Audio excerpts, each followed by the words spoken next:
In this video, we are going to be looking at the topic Ellis Van Creveld syndrome. Hi, I'm Sharon. I'm working as an assistant professor at College of Nursing. The following are the objectives that we'll be addressing in this video. Ellis Van Creveld syndrome was first described by Richard W.B. Ellis of Edinburgh and Simon Van Creveld of Amsterdam.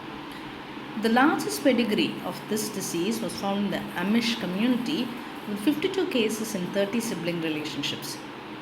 EVC is an autosomal recessive skeletal dysplasia with inter and intrafamilial variability characterized by short ribs, short limbs, postaxial polydactyly, and dysplastic teeth and nails. It is a very rare disease. Other names of EVC are chondroectodermal dysplasia and mesoectodermal dysplasia. Let's look at the causes for EVC. It can be because of the mutations in EVC1 and EVC2 genes, and they are positioned next to each other on the same chromosome. The severity of the disease varies from person to person. The risk for developing the disease can be because of when two carrier parents are present, there is chance of an affected child, and there is chance of developing it of 25% with each pregnancy. When the baby is a carrier like the parents, then there is 50% chance with each pregnancy. For a family with normal genes, there is a 25% of developing the disease. The risk is the same for males and females.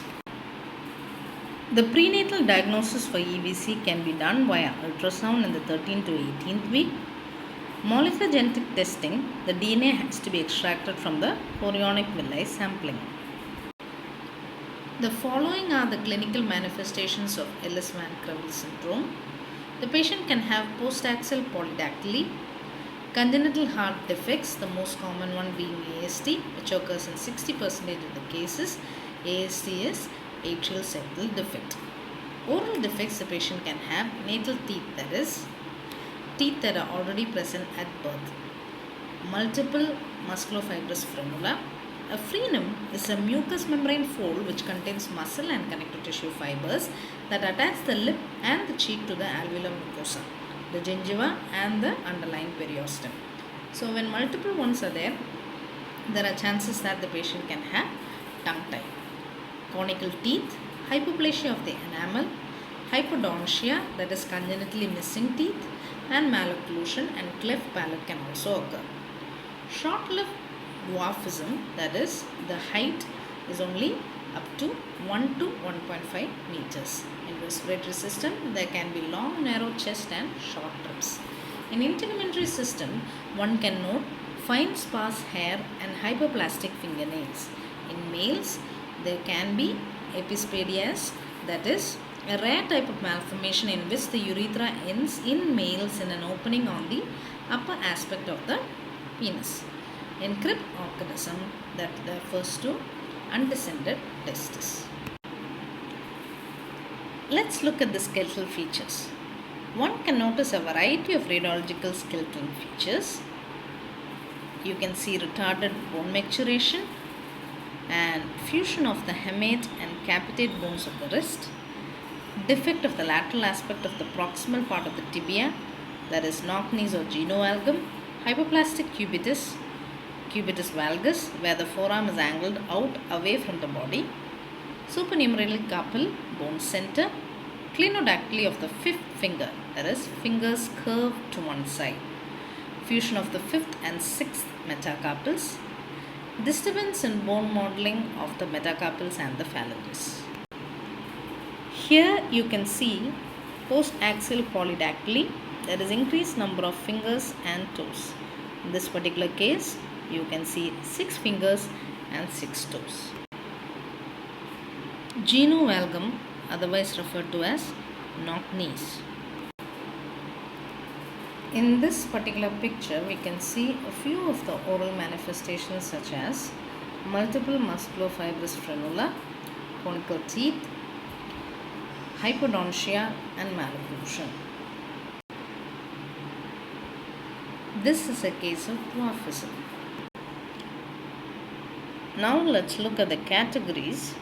EVC belongs to short rib polydactyly group, that is the SRP group, includes four antenatal lethal types, that is Saldano-Noonan, Majewski, Verma-Normoff, and Beamer-Langer syndromes. Only two types are compatible with life, that is EVC and asphyxiating thoracic dystrophy, ATD or June syndrome. The other cases, usually the children die before birth. Looking at the management, there is no cure for Ellis-Van Creveld syndrome as it's a genetic disorder, but a multidisciplinary approach can be used. Symptomatic management in the neonatal period has been found to be helpful in treating respiratory distress due to narrow chest and heart failure. Neonatal teeth has to be removed. In infancy and early adulthood, growth hormone supplementation can be given to treat dwarfism. For bone deformities, orthopedic follow-up is essential. For oral manifestations, dental treatment with prophylactic antibiotics can be given. For surgery, that is in case of epispadias, urethroplasty, and for cryptorchidism, orchidopexy can be done. The following is a case report of Ellis-Van Creveld syndrome. A 10-year-old girl of Indian origin reported with the chief complaint of malformed teeth in front region of upper and lower jaws. The patient was the first child of non-consanguineous and normally developed parents. Her birth was at full term, normal delivery with birth weight around 2.5 kg. There was no history of presence of natal or neonatal teeth. She had a younger brother with no congenital abnormality. Medical history revealed that she had some atrial septal defect and was undergoing treatment for that problem. Her psychosomatic and mental development were within normal limits. On general physical examination, the patient had short stature with 110 cm in height. Examination of the hands and feet revealed bilateral postaxial polydactyly, and right foot polydactyly with syndactyly was present. The lower limbs were deformed with outward bending of knee, that is genovalgum, and nails were hyperplastic and hairs were thin and sparse. The following are the list of references. Thank you.